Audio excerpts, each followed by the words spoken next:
Hello and welcome to Christ in Film, where we show you the true story behind your favorite stories. I am your host, Pastor Phil, and this is the week of June the 15th. Today is actually June the 18th, and I'm a bit behind schedule because we have a newborn at home, and I hope that you will forgive me for that. I'm trying to get these out on Wednesdays midweek with our live stream on Friday night, but today is just a day late, and I hope that you weren't waiting on pins and needles, but that you will enjoy the film that we're going to talk about today. So, spoiler alert right off the bat, we are going to go through the entire film each time we watch this. So you'll see the title, and I would encourage you to pause here if you haven't seen the film that we're about to discuss. Last week we did 1991's Steven Spielberg film Hook. Today we are going to talk about 2008's Clint Eastwood film, Gran Torino. Now, Gran Torino is one of the instant classics. Clint Eastwood seems to make those instant classics, right? And I think back to some of the Christ films, The Good, the Bad, the Ugly, Dirty Harry, some of these ones that he's done that have certainly the elements that we're talking about in the narrative arc of even Jesus Christ. And Gran Torino, I think, is one that we can point to probably his most Christ-like film, where the main character exhibits these characteristics of a certain type of Christ. So without further ado, we're going to sort of trace the narrative arc of Walt Kowalski, played by the brilliant Clint Eastwood. We are introduced to Walt Kowalski at his wife's funeral, and we see the isolation of Walt at this funeral, and when they move to the home to Walt's home for the sort of family gathering afterwards.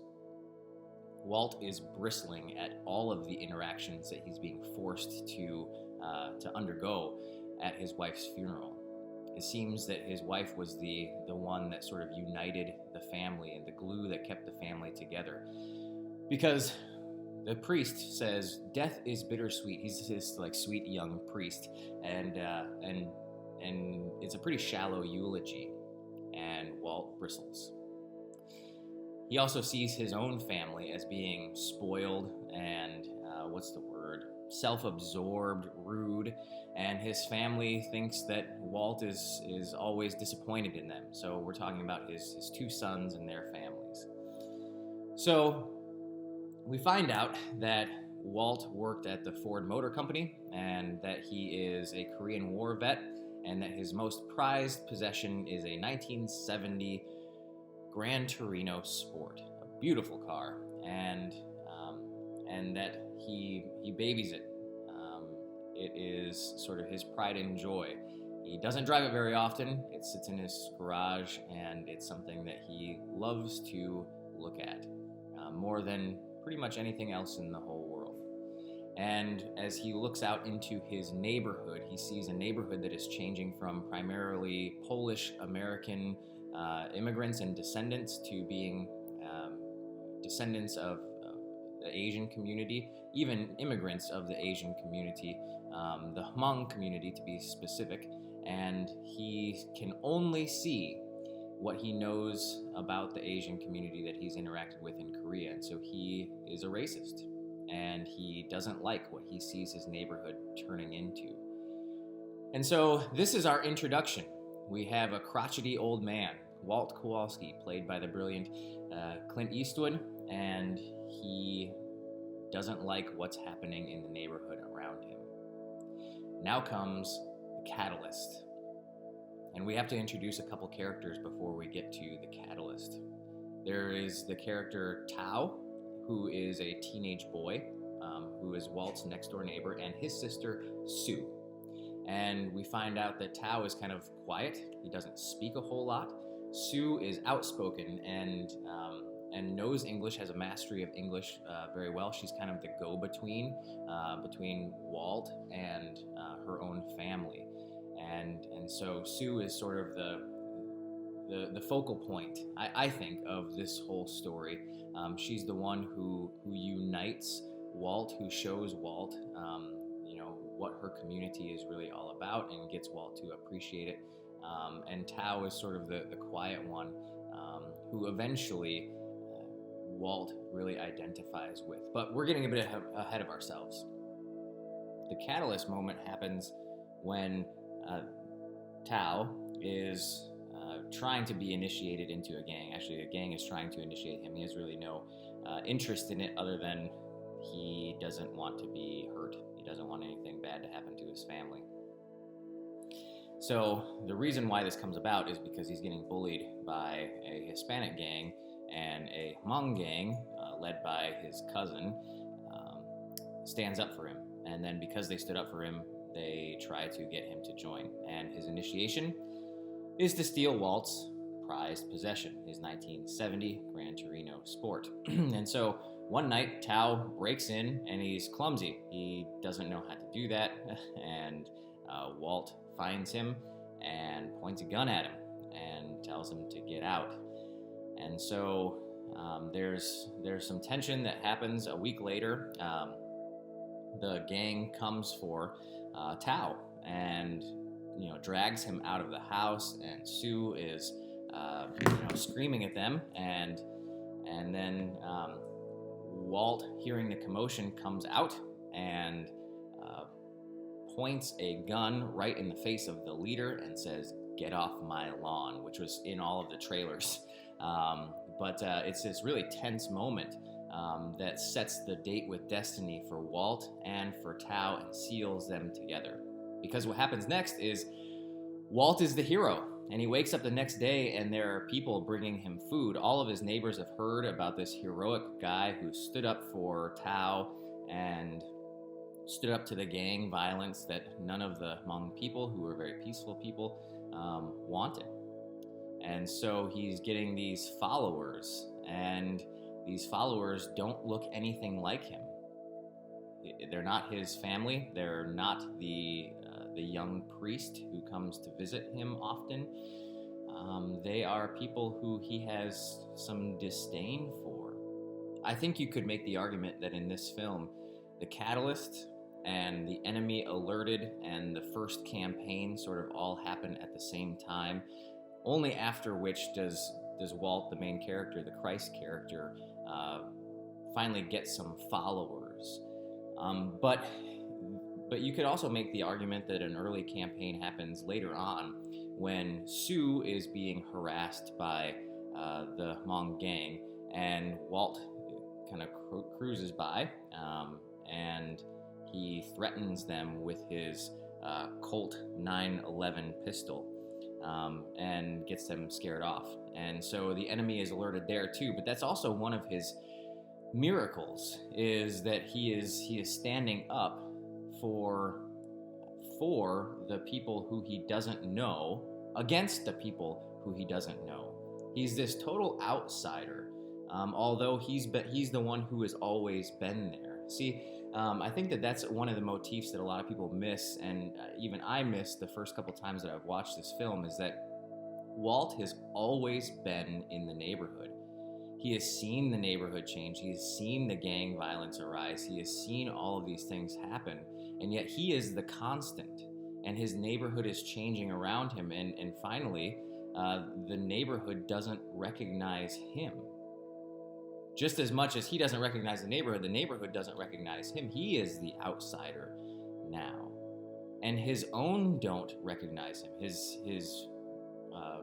two sons and their family, they come to visit him even before he saves Sue. And they are just asking him to move into a retirement home. And so his own sort of reject him. But the relationship with Tao starts to grow when Tao has to serve and help Walt out for a week. His family makes him do that as sort of a penance and a payment for one, Walt's saving of Tao, and two, for breaking into his house to steal this Gran Torino. So their relationship starts to grow, and he starts to see that Tao is actually an intelligent, soft-spoken, kind, and gifted young man. He still makes fun of him, but they get to a point where it's no longer a racist relationship that Walt has with Tao, but he's teasing him like a father or a grandfather would tease a son or a grandson. And so we see this change. It's a very subtle change take place between Walt and the Hmong community, between Walt and his neighbors. And it happens very quickly that we move from sort of this conviction all the way to the sort of preparation montage, the farewell, the betrayal, the final battle scene. And we're going to talk about that just now. So as is usually the case with a Christ character, their actions sometimes mean devastation for those who they love. So this is true in Jesus' story, right? Jesus' 12 disciples, 11 of them meet violent ends, right? All but the Apostle John. The same is true initially here in this film. See, Tao gets beaten up, and a really sad thing happens that I think you could say is a secondary catalyst. This is sort of the transfiguration moment for Walt. When Sue is kidnapped because she is seen as someone who is friendly with Walt, and they're trying to get to Walt. He is the only threat to this gang that is trying to get Tao and trying to take over the neighborhood. He's the only one who will stand up to them. And so they kidnap Sue. And what we see later is Sue gets sort of shoved out of a car, and it's a really gripping moment where we understand that she's been brutalized and raped, and Walt is furious, and so is Tao. And so Tao comes over to Walt's house, and Walt is sort of kicking the wall and realizing that if he would have just stayed out, maybe this wouldn't have happened to Sue. And he's starting to doubt himself and his relationship and how any good can come out of this. And so Tao comes over and says that he wants to get revenge. And Walt sends Tao away and says, revenge is a dish best served cold, and revenge takes some planning. And so he sends Tao away. And what we see next is sort of this preparation montage. You see, remember that priest from the beginning? He's been trying to get Walt to come to a confession because he had promised Walt's wife before she died that he would finally get Walt to make a confession in the church. And so our preparation montage is Walt going to get a haircut and going to get a tailored suit. And then he finally goes and he makes his confession. Now, it's not this huge confession with a whole list of big sins. It's kind of some minor things that he has done. But he makes his confession, and then he meets Tao. And what happens next is the farewell, the interpretation, and the final battle. Tao is on time to meet Walt. And when Tao finally does meet Walt, they go down into the basement. And Walt gives Tao, in a very meaningful sort of passing of the baton, sort of "you are my son" moment, he gives Tao his silver star from Korea. And Tao pins it on his lapel in a sort of boyish, sort of childish way. And then Walt goes up the stairs and locks Tao in the basement. And he tells him that he cannot allow Tao to kill a man because it has scarred Walt, and he has regretted killing someone for his whole life, and he won't have Tao be a part of that. And so this farewell, this goodbye, it happens against Tao's will. In fact, Tao is angry. He's cursing Walt for locking him away and sort of not allowing him to be a part of restoring his family's honor. But Walt goes to the gang headquarters, and it's only moments after the police leave, because the priest who is growing in wisdom about Walt, he understands that Walt might be doing something dangerous, and so he's got a police escort sort of outside of this gang home, but they leave before Walt gets there. And the gang members look out the window and they recognize him, and they come out, and Walt pulls a cigarette out of his coat pocket, puts it to his lips, and then with just his finger sort of marks each of the gang members in a sort of gun fashion, and then he puts his hand into his pocket and quickly brings it out, making all of the gang members fire upon him. In this final battle, it's revealed as Clint Eastwood's character, Walt Kowalski, falls down on his back that he has pulled out his Zippo lighter from his days in the Korean War. He's unarmed.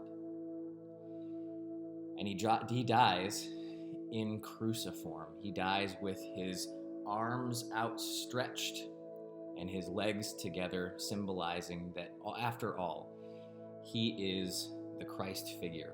He is the one who will redeem this family and perhaps this neighborhood from this gang influence that has terrorized them. In the next scene, we see all of the gang members being arrested. We hear that they're going to go away for a long time for killing an unarmed old man. And it's the effect that Walt Kowalski was going for has taken its effect. Now, this falling action in this interpretation, we see we're sort of taken to Walt's funeral. And the same priest that we saw at the beginning giving the eulogy for Walt's wife, we see him wiser and affected by Walt's character. So Walt has had a profound effect on the church. He's had a profound effect on his own community, and he will have a profound effect on his family, because they gather together in a room with the lawyer to hear the will being read. And we see an expectant granddaughter when it comes to Walt's prized possession, his 1970 Gran Torino Sport, the thing that everybody wants from Walt. And in a very touching moment that brings tears even to my eyes and sort of wells up my heart, he gives this most prized of his possessions to Tao, the very person who wanted at first to steal it and to get it from him in an ill-gotten way. He sort of acknowledges that Tao is his family, closer than his own flesh and blood, and that Tao is his son. He takes him under his wing in death and gives him this validation. And so the final scene that we see is Tao and Sue cruising along in Detroit in this beautiful 1970 Gran Torino. They have been given the gift not only of life, but of riches and treasure in this life. And so my interpretation of Walt Kowalski is he is absolutely a Christ figure. He goes to his death knowing that it will be the saving of the people that he has come to love and who come to know him better than even his own family. His family rejects him. His family just wants something from him and doesn't want to love him. But this Hmong community welcomes him in, loves him for who he is, right? This crotchety old man, but loves him for who he is and respects him and learns from him as he learns from them. And then in the end, it is his life that he gives in exchange for the life of those people who he loves. So my rating of Gran Torino is a 10 out of 10 for Christ films. Again, no Christ film is perfect, and we all sort of read certain things into it. But as far as Christ film goes, as far as Clint Eastwood Christ film goes, this is as close as you can get. And it is well acted, it is inspiring, it is heartbreaking, and it is heart healing as well. And I would encourage you to go back and to watch this and to see all of the ways that Walt Kowalski is a picture, a type of Christ. I invite you to join us this Friday night at 8 p.m. on our Facebook page as we discuss this a bit further, and we bring in someone from the outside. His name is Robert Brewer, and last week I included his thoughts in this recording, but I thought it'd be cool to do this live with him and with Abe as we discuss Gran Torino. So if you like this, hit the like button and subscribe, and we'll see you on Facebook tomorrow night, Friday the 19th, Juneteenth at 8 p.m. Hope to see you there, and may God bless you.